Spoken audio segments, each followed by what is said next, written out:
नमः संस्कृतायो। मैं प्रभुदयाल तिवारी आपके अपने चैनल संस्कृत ज्ञानमाला में आप सभी का स्वागत करता हूं। आइए बंधुओं, आज की कक्षा हम प्रारंभ करते हैं। कल की कक्षा में हमने पढ़ा था व्यंजन संधि के अंतर्गत ष्टुत्व और ष्टुत्व संधि को। ठीक है, आज पढ़ेंगे हम जस्त्व संधि। ठीक है, जस्त्व संधि के भी दो भेद होते हैं, एक पदांत जस्त्व और दूसरी अपदांत जस्त्व। ठीक है, आइए सबसे पहले हम जस्त्व संधि का सूत्र जानते हैं। झलाम जसोन्ते। ठीक है, बोल लीजिएगा, झलाम जसोन्ते। इस सूत्र में यह सूत्र कहता है झल को जस आदेश हो जाए, अंते अर्थात पदांत झल को जस हो जाए। ठीक है, तो सबसे पहले हम जानते हैं इसमें दो शब्द हैं, एक झल है दूसरा जस है। ठीक है, तो झल एक प्रत्याहार है। झल क्या है? एक प्रत्याहार है। ठीक है, झल प्रत्याहार के अंतर्गत वर्गों के प्रथम, द्वितीय, तृतीय और चतुर्थ अक्षर, ठीक है, और ऊष्म वर्ण आते हैं। ठीक है, तो 5 वर्ग होते हैं, तो 5 वर्गों से प्रथम, द्वितीय, तृतीय, चतुर्थ अक्षर अर्थात 20 वर्ण हुए और ऊष्म में 4 वर्ण हैं। ठीक है, तो ऐसे 24 वर्ण हुए। कौन कौन देखते हैं अपन। पहले को, जो, टू, हु। ठीक है, इनको ये वर्ग हैं। तो इनके जो प्रथम वर्ग हैं, प्रथम वर्ण है, वो तो यही हो गए। अब देख लीजिए, क, ख, ग, घ, च, छ, ज, झ। ठीक है, टा से ट, ठ, ड और ढ। ता से ता, था, द और धा। पा, फा, व और भा। ठीक है, और ऊष्म, ऊष्म सल प्रत्याहार के अंतर्गत आने वाले वर्ण हैं। कौन? स, स और हा। ठीक है, ये वर्गों के प्रथम अक्षर हैं, ये द्वितीय हैं, ये तृतीय हैं और ये चतुर्थ हैं। ठीक है, और यह है ऊष्म है। ठीक, तो ये 20 वर्ण हुए और ये 4, कितने हो गए? 24। ये 24 वर्ण झल प्रत्याहार के अंतर्गत आते हैं, इसलिए इनको क्या कहते हैं? इनको झल कहते हैं। ठीक है, तो झलों को जस आदेश हो जाए। जस क्या है? जस को समझते हैं। जब गड दस, इस सूत्र से बनने वाला जस भी एक प्रत्याहार है जिसके अंतर्गत यह वर्ण आते हैं। ज, ब, ग, ड, द। ठीक है, ज, ब, ग, ड, द। जब गड दस से प्रत्याहार बना जस, सा की इत संज्ञा हो गई और ये 5 वर्ण इसमें आते हैं। ठीक है, तो पदांत झलों को जस आदेश हो। ठीक है, ये सूत्र कहता है। अपदांत जस में देखिए कोई विशेष अंतर नहीं है। झलाम जस झसी, इसमें भी 3 वर्ण हैं, 3 प्रत्याहार हैं, एक झल, दूसरा जस, तीसरा झसी। ठीक है, तो झल को हमने समझा। झल में क्या है? वर्गों के प्रथम, द्वितीय, तृतीय, चतुर्थाक्षर एवं ऊष्म वर्ण झल के अंतर्गत आते हैं। और जस क्या है? ज, ब, ग, ड, द। ये 5 वर्ण जस प्रत्याहार के अंतर्गत आते हैं। यहाँ एक और प्रत्याहार है झस। ठीक है, तो झस प्रत्याहार के अंतर्गत कौन वर्ण आते हैं? तो झस प्रत्याहार जो बनता है माहेश्वर सूत्रों में झभय, घट, धस, जब, गड, दस, इन सूत्रों को लेकर के ये प्रत्याहार बनता है, जिसके अंतर्गत झ, भ, घ, ढ, ध, ज, ब, ग, ड, द यह वर्ण आते हैं। ठीक है, तो झस शब्द में सप्तमी लगी हुई है, झसी, झसी है, झस का सप्तमी झसी, अर्थात तो ये कहता है कि झल को जस हो जाए, झस पर में हो तब, अर्थात झल के बाद में, झल के बाद में जस हो, झस। ठीक है, तो झलों को जस आदेश हो जाए, अर्थात तो होना केवल झलों को जस है। झल प्रत्याहार के जो यह 24 वर्ण हैं, इनको जस आदेश हो जाए। जस शब्द ये जो है जस प्रत्याहार है, इसमें आने वाले जो ये वर्ण हैं ज, ब, ग, ड, द, यह कौन है? ये वर्गों के तृतीय अक्षर हैं। ठीक है, वर्गों के तृतीय वर्ण है। ये देखिए आप, ग, ज, ड, द, व। ठीक है, तो ये स्थानीय है, ये झल क्या है? स्थानीय। और आदेश वर्ण क्या है? ये जस। ठीक है, ये कौन है? स्थानीय, ये स्थानीय है। और ये आदेश वर्ण कौन है यहाँ? जस, अर्थात ज ब ग ड द, ठीक, ज ब ग ड द, यह आदेश वर्ण है। ठीक है, चलिए उदाहरण से अब समझते हैं, हमें संधि को समझ में आया होगा।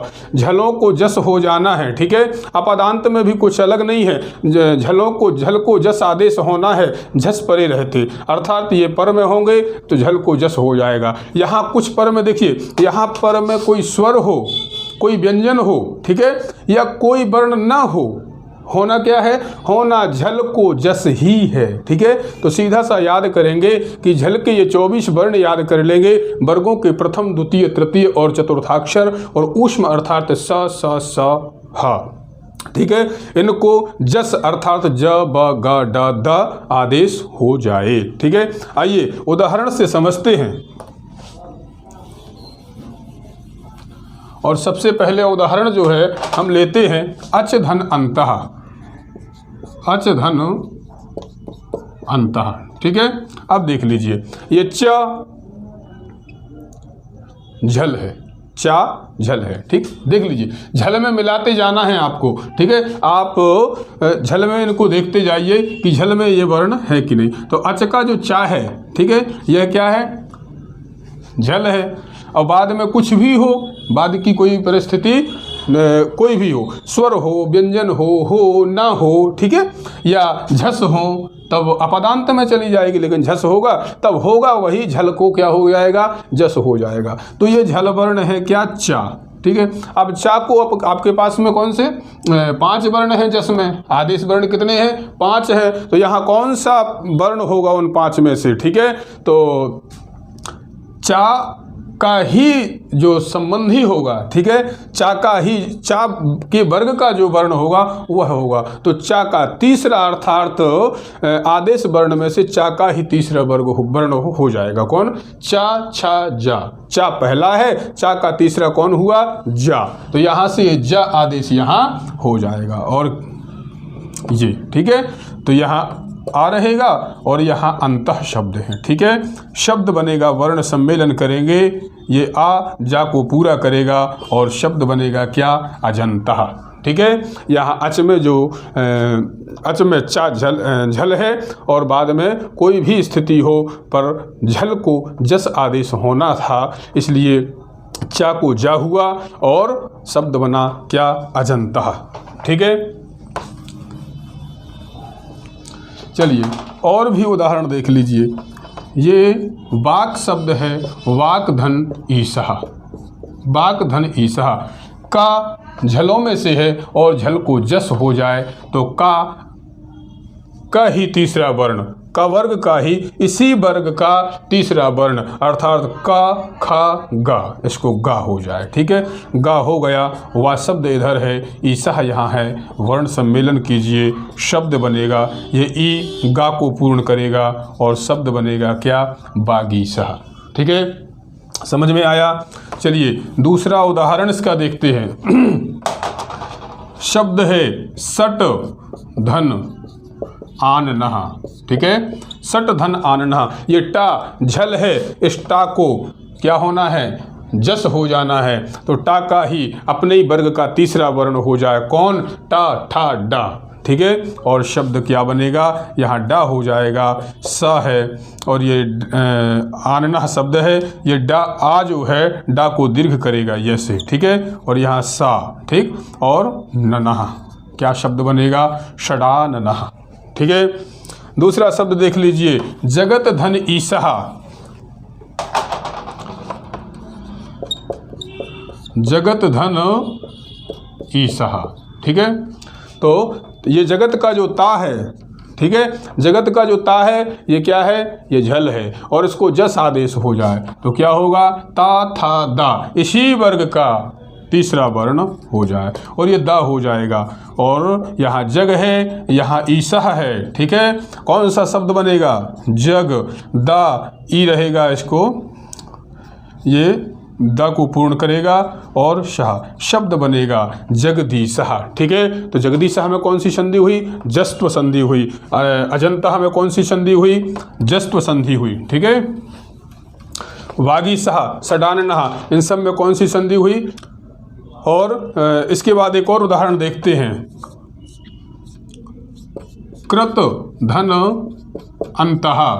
ठीक है, कृत धन अंतः, ये ता झल है। ठीक है, तो इसको क्या हो जाना है? जस हो जाना है, अपने ही वर्ग का तीसरा वर्ण से हो जाए, तो ता था द, यहाँ दा हो जाएगा। ठीक है, यहाँ क्री बचेगा, यहाँ अंतः शब्द है। ठीक है, और क्या शब्द बनेगा?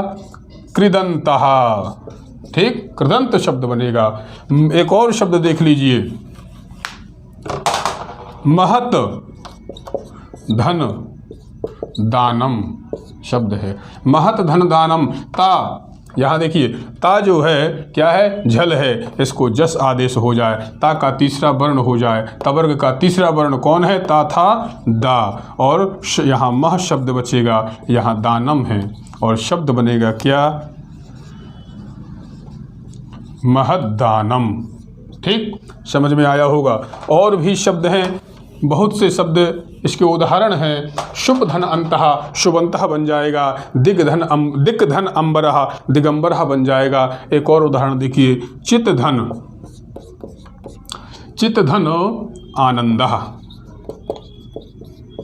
ठीक है, ता झल है, और झल को क्या हो जाना है? जस होना है, पर में कुछ भी हो। ठीक है, तो ता को उसी वर्ग का तीसरा, ता था दा हुआ, और यहाँ ची शब्द बचेगा, यहाँ आनंद है, और वर्ण सम्मेलन करेंगे, ये आ दा को दीर्घ करेगा, और शब्द बनेगा क्या? चिदानंदः।